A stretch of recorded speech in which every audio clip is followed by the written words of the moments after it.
Okay, sige. Magsimula tayo sa isang tanong para sa'yo. Paano kung ang pagpapadala ng mga tao para sa isang misyon ay maging kasing normal lang ng pagpunta natin sa simbahan tuwing linggo? Okay. Hindi siya isang special event, di ba? Mm. Kundi parang natural na bahagi na lang ng buhay simbahan.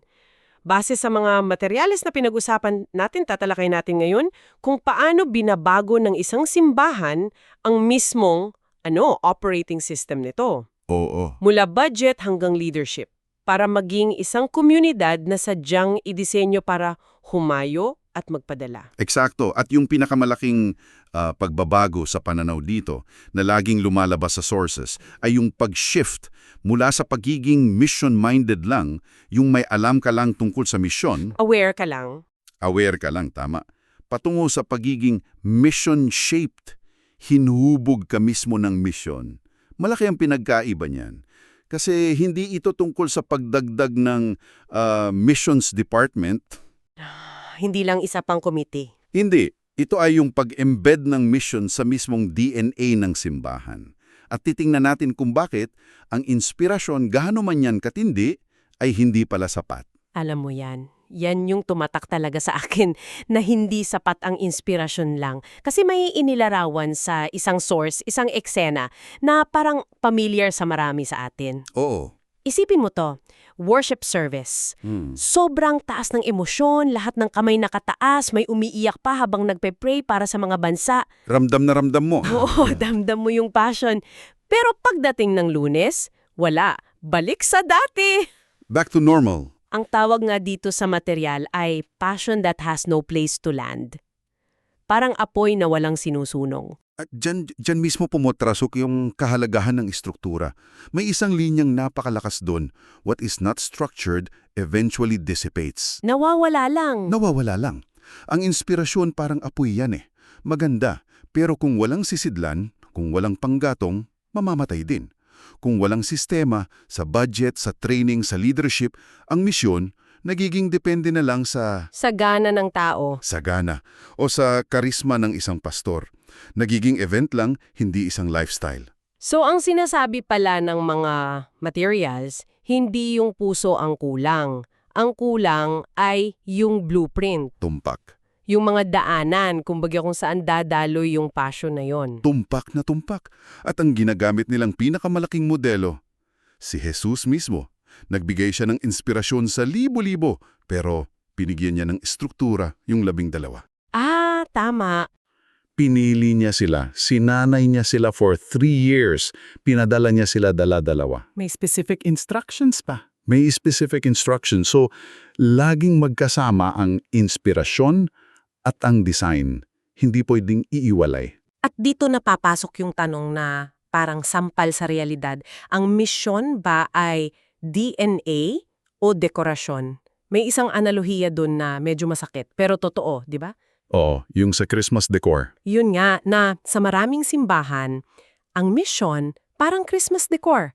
Inilalabas tuwing Mission Sunday, Isang besa sa isang taon. tapos pagkatapos ng linggong yun, balik sa bodega. Balik sa tinatawag na normal na buhay simbahan. Isang masakit pero totoong analohiya. At yung argumento ng sources, laban talaga sa pananaw na yan. Dahil sa Biblia, ang mission ay hindi accessory. Ito yung genetic code. At ang theological na pundasyon nito ay yung konsepto ng Missio Dei. Missio Dei. Latin yan para sa misyon ng Diyos. Ang ibig sabihin niyan, hindi sa atin nagsimula ang misyon. Ah, okay. Nagsimula yan sa Diyos. Ang Ama ang nagpadala sa anak. Sila ang nagpadala sa Espiritu. At tayo, bilang simbahan, Ay, mga kalahok lang. invitadong kalahok lang. Wow! Grabe! Kapag ganyan ang tingin mo, nagbabago lahat, di ba? Ibig sabihin, ang pagiging simbahan ay hindi lang tungkol sa pagtitipon. Kundi sa pagiging pinadala. Oo, identity siya, hindi lang activity. Yan na yun. At kung identity yan, dapat nakikita sa sistema. Sabi nga, obedience to the Great Commission demands design. Demands design. Kailangan ng intentional na disenyo. Hindi aksidente. Sige, pag-usapan natin yung disenyo na yan. Kasi madali yan sa teorya, pero paano to nagiging practical? May 4 na haligi na laging binabalikan dito. Leadership, budget, training, at commissioning, at partnerships. Sige, isa-isahin natin. Unahin natin yung leadership. Sa lumang modelo, may missions committee na siyang bahala sa lahat. Sila yung in charge. Sa isang sending church, ang misyon ay nakasulat sa job description ng lahat. Bawat leader. Teka, paano yon? Halimbawa kung ikaw yung children's pastor o youth pastor, paano papasok yung misyon sa trabaho mo? Magandang tanong yan. Kung children's pastor ka, hindi lang Bible stories ang tinuturo mo. Tinatanim mo na sa isip nila, bata pa lang, na may puso ang Diyos para sa mga bansa. Ah, okay. Kung youth pastor ka, hindi lang discipleship. Tinitingnan mo na sino dito ang may potensyal maging cross-cultural worker. Paano ko sila ime-mentor ngayon pa lang? Pati sa board meetings, yung tanang nagbabago. Hindi na lang pasok ba sa budget? Kundi, Paanong isusulong ng desisyong to ang pagpapadala natin ng mga tao? okay, malinaw yan. Ngayon, yung pangalawa, na siguro pinakasensitibo sa lahat, budget. Tinawag pa nga sa source na isang moral and missional theology. Ang bingat pakinggan yan. Bakit teolohiya ang pera? Kasi ang budget, higit pa sa kahit anong mission statement sa pader, yan ang nagpapakita ng totoong value ng simbahan. Kung ano talaga yung mahalaga. Diyan mo makikita. At yung radical na suggestion dito ay mag-embed ng isang fixed percentage, halimbawa 10% or 12% ng buong operational budget, diretso sa global missions. So hindi siya galing sa sobra o sa isang special offering na depende sa emosyon ng araw na yon. Eksakto. Itinuturing siyang pangunahing gastusin, parang kuryente o sahod. Hindi optional. Anong epekto niyan? Una, nagiging predictable at sustainable yung suporta. Yung mga missionaries nyo, makakapagplano sila ng maayos. Pangalawa, nagpapadala ito ng malinaw na mensahe.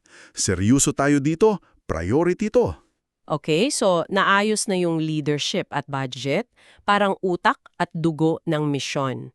Paano naman yung mga taong ipapadala? Dito na papasok yung pangatlo, training at commissioning. Hindi pala sapat na may puso ka lang at ticket. Hindi talaga. Sabi nga, passion without preparation leads to frustration. Yung isang simbahan na seryoso sa pagpapadala, seryoso din sa paghahanda. May example doon ng isang 12-week training track. At hindi lang to tungkol sa how to share the gospel, mas malalim. Anong mga kasama doon? Nandoon yung teologiya ng misyon, cultural intelligence, conflict resolution, pati paano alagaan ang mental health mo sa gitna ng culture shock. Wow, kumpleto. Inihahanda ka nila para sa realidad, hindi lang para sa ideal. At yung commissioning, anong pinagkaiba niyan sa isang simpleng farewell party lang? Malaki. Ang commissioning ay hindi lang paalam.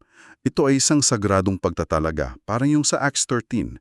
May pag-aayuno, may pananalangin, may papapatong ng kamay.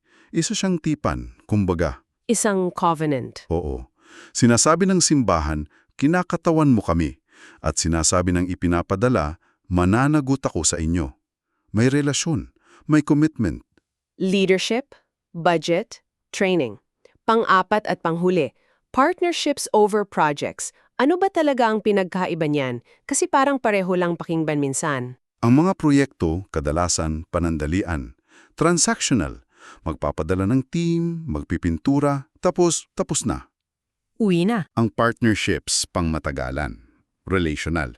Ang goal ay hindi lang tumulong, kundi mag-empower ng mga lokal na leader. Merong bang halimbawa niyan sa mga materyales? Meron at napakaganda. Isang case study sa Southeast Asia. Isang simbahal sa US gusto-gusto tumulong sa isang lugar sa Asia na kulang sa mga sinanay na pastor. Okay. Nung una, sila ang nagpapadala ng sarili nilang team para mag-train. Pero laging may problema, wika, kultura, resources. Halos walang resulta. Ah, so sila yung bida. Sila yung bida. Pero nung nagbago sila ng diskarte, naghanap sila ng partners. Nakipag-partner sila sa isang lokal na seminaryo para sa curriculum. Nakipag-partner sa isang NGO para sa logistics. So anong naging papel nila? Sila ang taga-pondo at taga-suporta.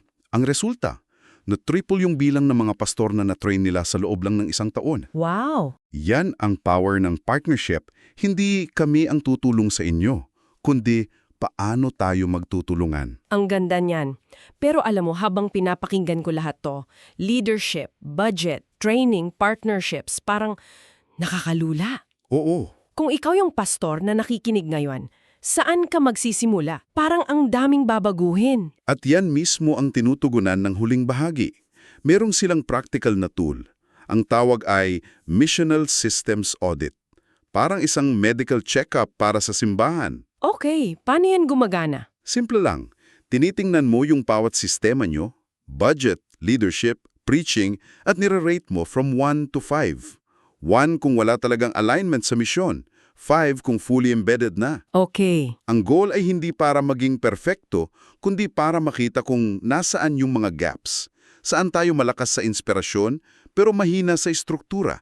Halimbawa, baka 5 tayo sa passionate preaching, pero 1 sa budget allocation. Nakikita mo agad kung saan yung problema. At pagkatapos ng audit, may listahan ka na ng mga kahinaan nyo. Anong sunod? At ito yung pinakamahalagang payo. Mula sa audit, pumili ka ng isa. Isang structural change lang na ipapatupad mo sa loob ng 90 days. Bakit isa lang at bakit 90 araw? Ang bagal naman yata. Diyan pumapasok yung psychology. Ang pagpili ng isang high-leverage area, yung isang pagbabago na may malaking epekto tulad ng budget, ay nagbibigay ng visible win. Isang panalo na nakikita ng lahat. Oo, at yung 90 days, sapat na yan para makagawa ng pagbabago. Pero sapat na maikli para magkaroon ng urgency at momentum. Kapag nakita ng lahat na may nangyari, lumalakas ang loob nila para sa susunod na hakbang. Pinipigilan nito yung analysis paralysis. Yung puro plano, walang aksyon. Eksakto. Magsimula ka sa isa. Malinaw na malinaw. Kaya pala ang buong paglalakbay na to ay tungkol sa pagbabago ng operating system. Hindi lang magdagdag ng programa, kundi maging isang komunidad kung saan ang pagpapadala ay kasing natural ng pagtitipon. Oo. Dito na nag-a-align yung istruktura sa pananampalataya. Yung sistema, sinasalamin na yung teolohiya. At bilang pangwakas, iiwan namin sa iyo yung tanong na direktang galing sa mga material. Kung ang misyon ay mananatiling isang paminsan-minsang dekorasyon sa halip na isang naka-embed na DNA, anong legacy ang iiwan ng komunidad ninyo para sa mga bansa sa loob ng 5, 10 o 20 taon mula ngayon? Grabe. Ang sagot diyan, ayon sa pinag-aralan natin, ay hindi nakasalalay sa tindi ng inspirasyon, kundi sa tibay ng mga estrukturang nagbibigay buhay sa pagsunod.